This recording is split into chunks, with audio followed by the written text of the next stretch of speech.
Welcome, everyone. For those who do not know me yet, my name is Ron Levine from Mindfulness in Blue Jeans. I have been practicing mindfulness and insight meditation for almost 25 years, and I came to the practice during a time when I was dealing with clinical anxiety and panic disorder and depression, a whole mess of issues, and was saddled with agoraphobia.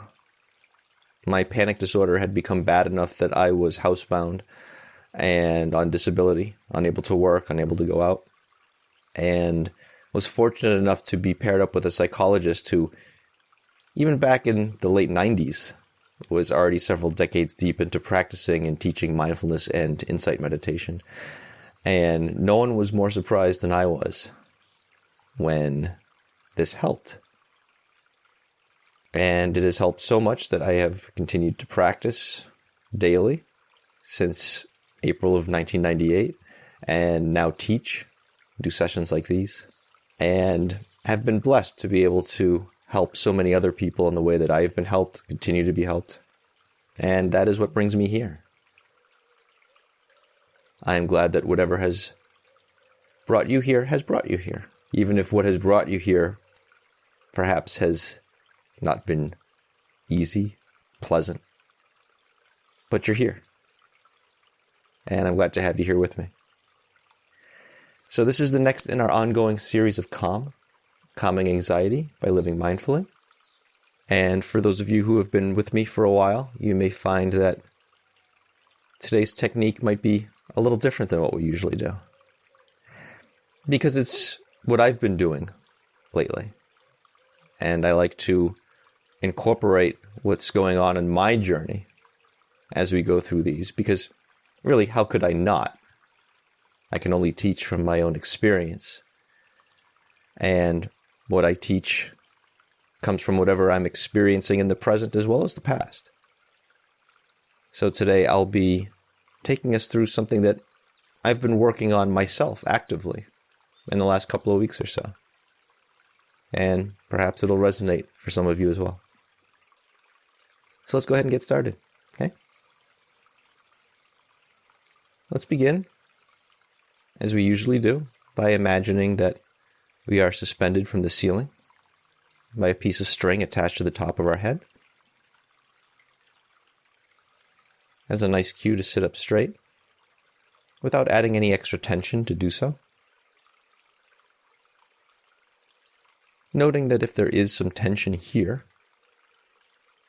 and this could be physical tension, could be mental tension, could be emotional tension.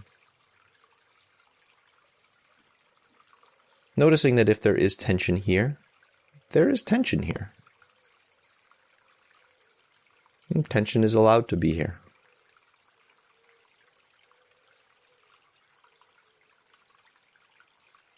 We don't need to try to force tension away, which is just bringing more tension to the tension that's already here. We don't need to add tension to whatever tension's here. We can just notice whatever tension might be here, if any.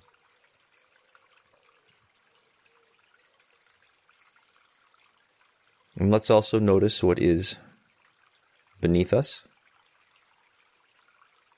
holding us up. Chair, cushion, floor, bench. There's a sense of grounding, of support. Even if we don't feel particularly grounded or supported, there is something supporting us, holding us up.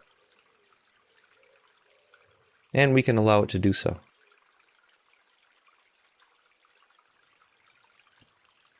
So let's take a moment to notice that support beneath us.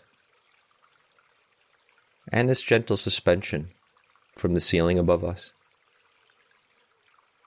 And whatever else happens to be in between the two for us right now, however it is.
And if you haven't already, you may begin to bring your attention to your breathing.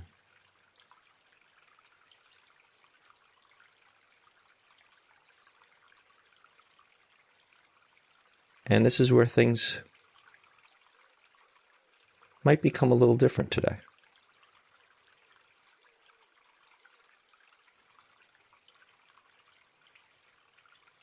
I normally practice and teach using an unshaped, uncontrolled breathing. Not because it has to be that way, but because that is what has historically worked well for me.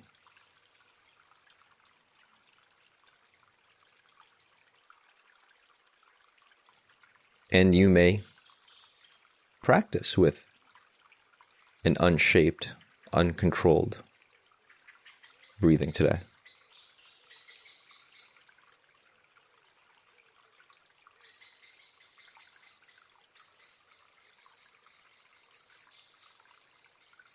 For various reasons,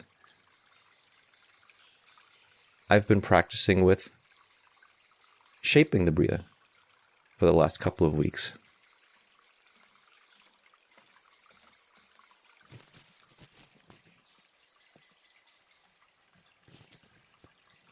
Working to make it deliberately slower.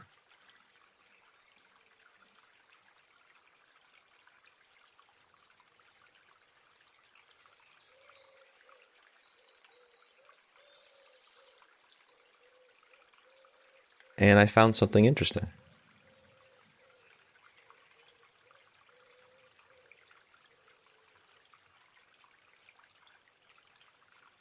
I found that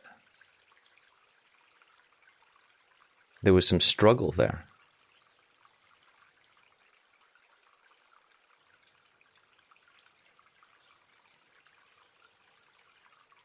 And I worked with that for a bit. Said, where's this struggle coming from?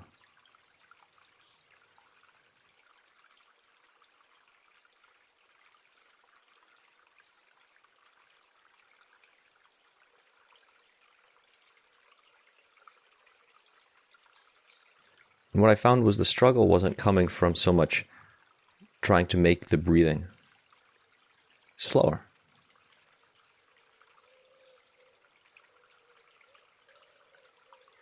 Because I could just make it slower.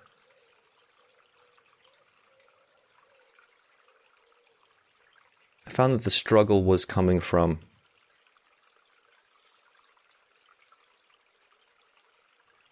requiring it to be or feel a certain way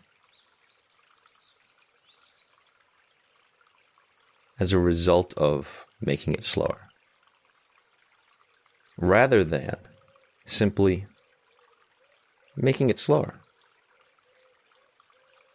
and seeing how it felt.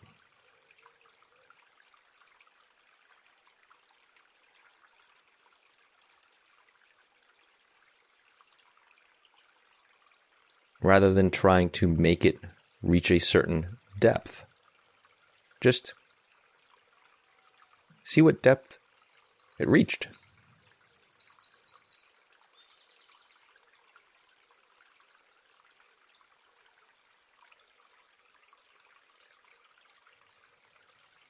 And the mental image that came to mind that helped with this was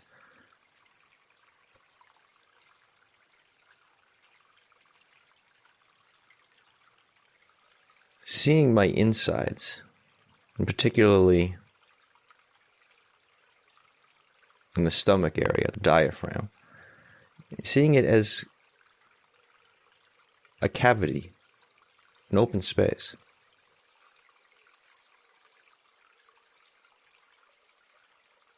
But it wasn't my job to fill that space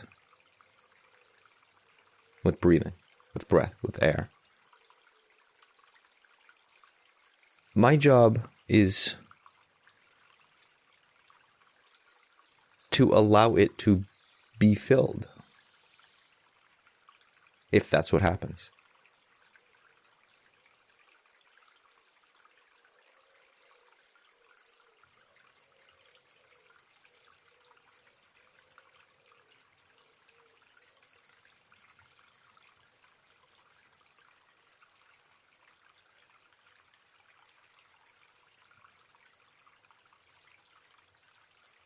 I can control the rate of breathing,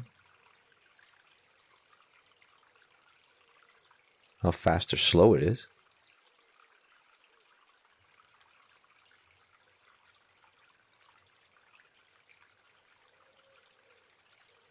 I can't control necessarily how it's going to feel.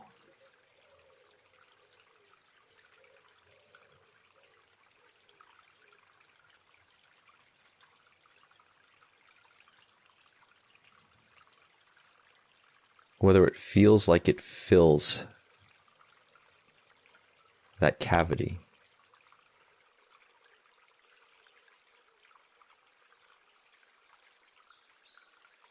Or how much.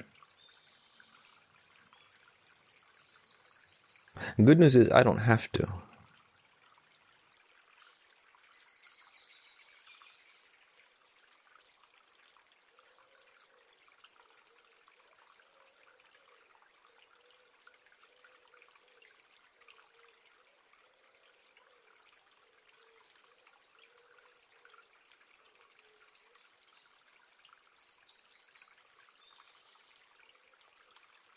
I simply allow it to fill as needed. It knows what it needs better than I do.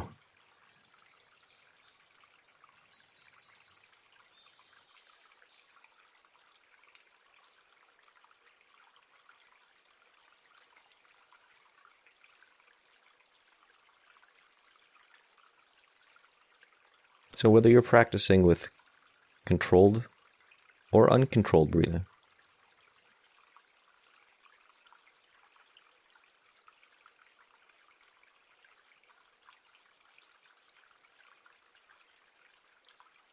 the trick is to allow.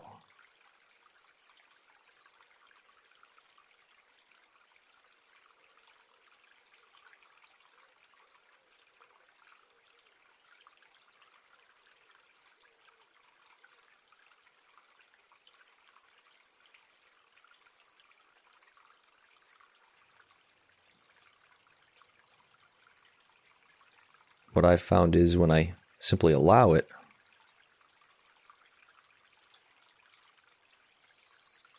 to be as it will be,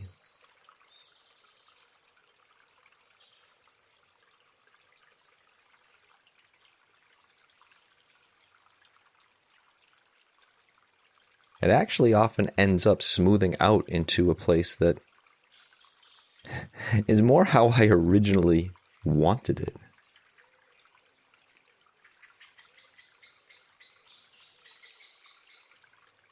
Not because I struggled to get it there, but because I didn't struggle to get it there.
If you're envisioning a cavity that is being filled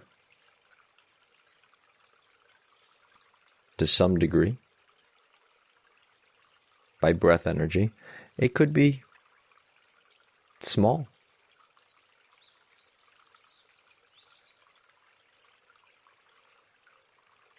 Could be the size of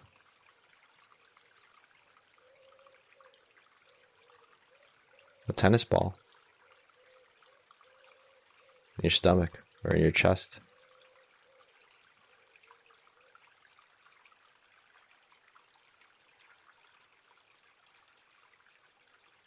Or it could be as large as the whole body.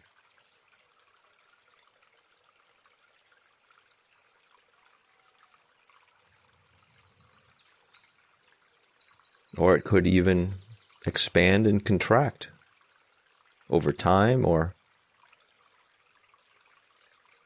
with each in-breath and out-breath. It's however you see it, however you feel it.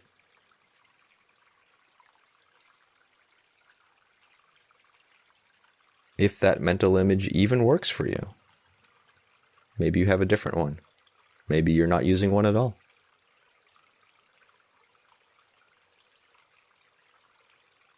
The main point is whether we're shaping and controlling the breathing or not,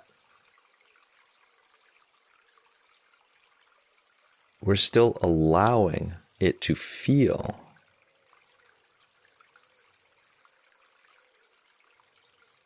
as it will.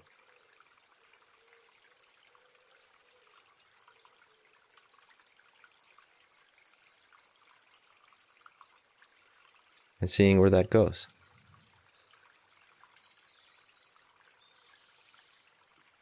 We're controlling the causes, not trying to control the effects.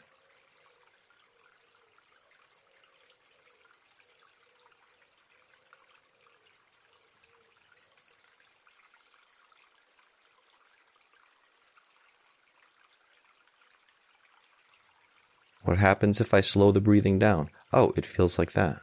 What happens if I let the breathing be as it is? Oh, it feels like that. What happens if I do this for 5 minutes, 10 minutes, 20 minutes? What happens?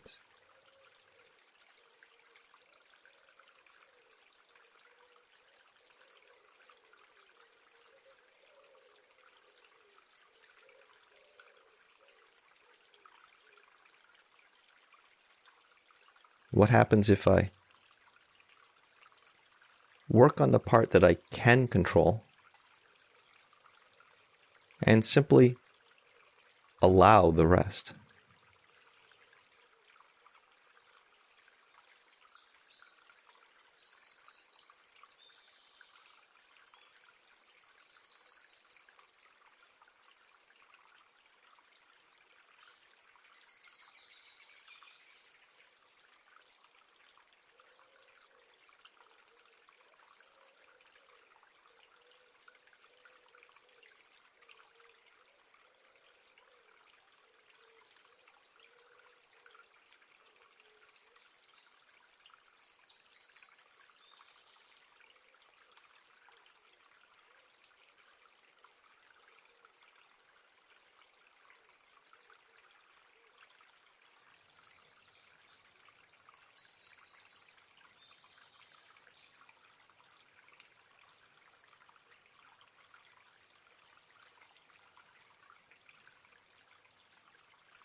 And by practicing this kind of cause and effect experimentation with the breathing,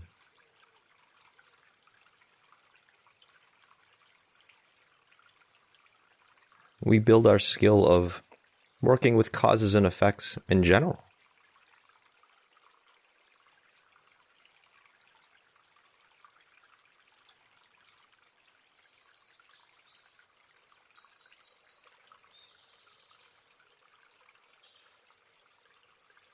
We can approach our whole lives this way.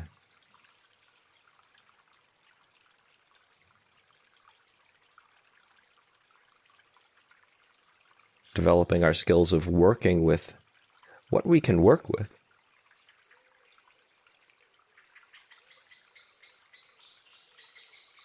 And allowing the rest.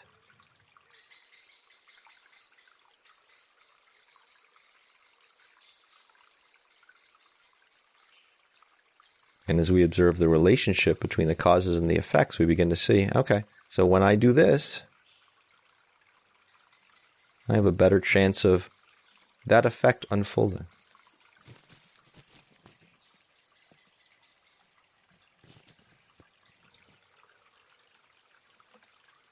Maybe it will and maybe it won't, but we've done our part. The rest isn't up to us.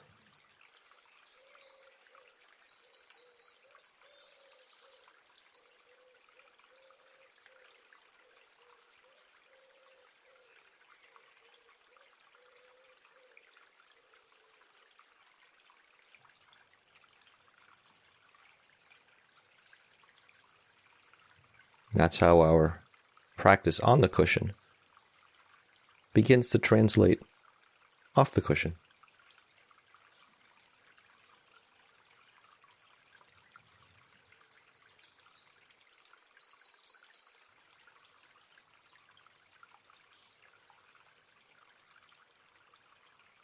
And this goes from being a meditation practice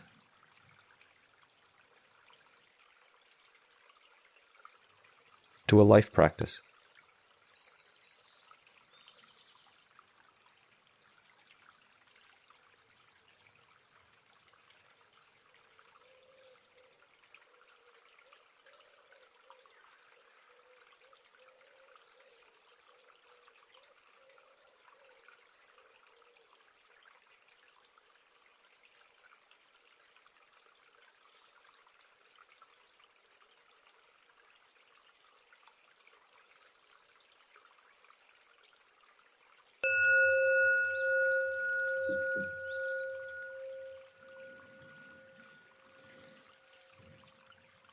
Thank you, everyone.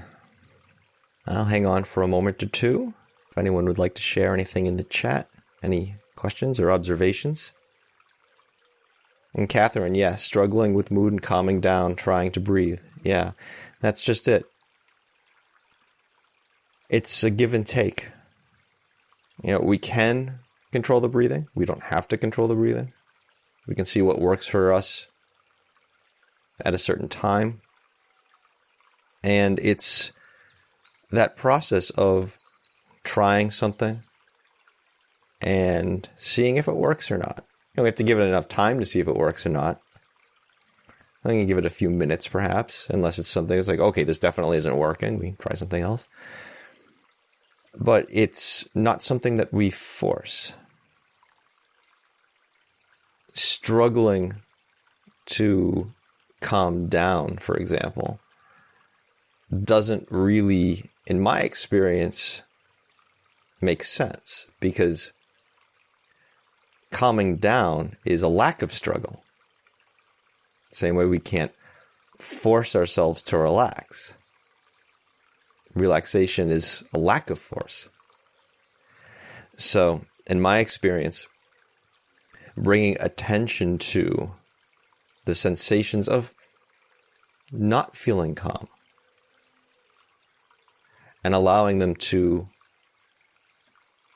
express themselves, to be. Again, that word, allow.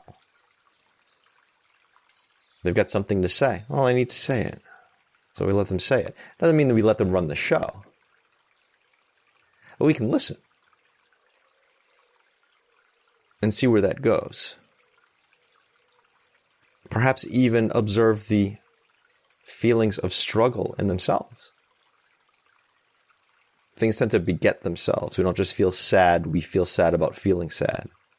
We feel anxious about feeling anxious. Feel happy about feeling happy. I found that we struggle with struggling, because struggling in itself is a painful experience. So when we struggle, We're not just struggling with the thing that we're trying to deal with, like not feeling calm. I find there's also even a struggle with the struggling. When we're struggling, we want to not be struggling. So it feeds upon itself. So sometimes simply noticing the struggling. Oh, this is the feeling of what it's like. We can't really notice it, really observe it, and be engaging in it at the same time. So it short circuits that process, even if just for an instant. Even if we go back to struggling a second later, just for an instant, there's a shift there. And in my experience, there's a lot to explore in that. From Ren, any advice on how to focus better? We listen for a few minutes and then the mind drifts away. Yeah, that's what it does, huh? Practice. I mean, mine does the same thing. I think pretty much everyone's does. You may find it helpful to shift your frame of reference. What I mean is, if the mind has a tendency to drift, perhaps bring the attention into the body. See if that serves it as an anchor. Something that I bring up sometimes that has been very helpful for me, but I know not for everyone, is I focus my eyes, even when they're closed. My biggest issue tends to be mental images arising. And I've found that if I focus my eyes, even if they're closed, if I focus them on the blackness of the inside of my eyelids, I'm unable to focus my physical eyes and entertain a mental image, see a mental image at the same time. So if I focus my eyes, that eliminates my biggest obstacle to staying focused. So something like that may help. I often find that when the issue is the mind, getting carried away with the mind, to bring my focus, my attention to something more physically based. This focusing of the eyes, the feeling of the body, and anchoring there. Doesn't mean that the wandering mind will stop wandering, but I found it helpful, both in terms of a little less wandering, and I catch it a little faster when it does. Another technique that I've found helpful is something I call the movie screen technique. I imagine that I am in a theater watching a movie screen. There's nothing on the movie screen yet, but something will pop up on there. And of course, those are those thoughts that can take us away. And if I'm watching the movie screen, that's where my attention is. I'm ready when something does pop up on it. And as soon as something pops up, I'm like, oh, there's that. And I notice it on the screen. And I just stay with that. Notice, okay, there's that. And there's the screen. And here I am. Here's the breathing. And it's a good way to catch things right as they come up because we're ready for them. We don't get caught by surprise. They don't sneak up on us. So a couple of things there you might like to try. Michelle, how to deal with a difficult story when it's not yours to tell. It seemed the more I tried to slow my breathing, the quicker the thoughts popped in and out. Interesting. Perhaps the thoughts were coming faster because the slower breathing was giving them more room to do so. We don't necessarily have to stop the effect of our tested cause, in this case, the slower breathing, apparently resulting in more thinking. It can be enough to simply notice that effect. Feel, oh, so when I make a little more space, this is what happens. Well, maybe those are all coming up because they've been waiting to come up and they've been waiting for the space to do so. And we've just made it. And it's like, oh, all right, well, look at this, huh? We can notice that effect and listen to what comes up. Listen to what those thoughts have to offer. They're here to say something. You say right here, can't think how to ask for help, don't know the details behind the interview. Perhaps these thoughts are trying to fill in the blanks. One of the traps that we run into is that we expect or need or require the effects to match our expectation. So we may try slowing the breathing with the expectation or the desire that it's going to slow everything else too. And sometimes it will. And over the course of time and practice, it probably will, most of the time. But not necessarily, and particularly not necessarily at first. So it can be enough to simply notice, oh, here's this effect. Interesting. Not what I expected. Maybe not what I wanted. But here's what it is. Let's see what it is while it's here. Because it's not going to be here forever, whether we like it or not. So might as well check it out while it's here. It's a limited window. And notice, is this unsatisfying to me? Is this not what I want? Did I want more than this? Did I want something different than this? Oh. And then we begin to look at that and see, like we were talking about a couple of moments ago with struggle. Is there a struggle there? Well, I wanted it to be like this. Oh, well, how's that working out? It's another effect, right? Another effect that we can't control. So how do we work with that? Because how we work with it is something we can control. So we try to work with it in a certain way and see what the effect of that is. It just keeps going, right? It just keeps going. It's almost exhausting to think about sometimes. But it really drives home how much we can screw ourselves if we're not engaging in this process skillfully. Because it is always going. And if we're not engaging in the process skillfully, yeah, things are going to go sideways, right? And we're not going to know why. So we really need to bring some attention and intention to this process. You know, the three bases of karma: attention, intention, and perception. That's all we're talking about here. And as I often like to say, karma is not something off in the future. It's our experience here and now, based on what we're doing here and now.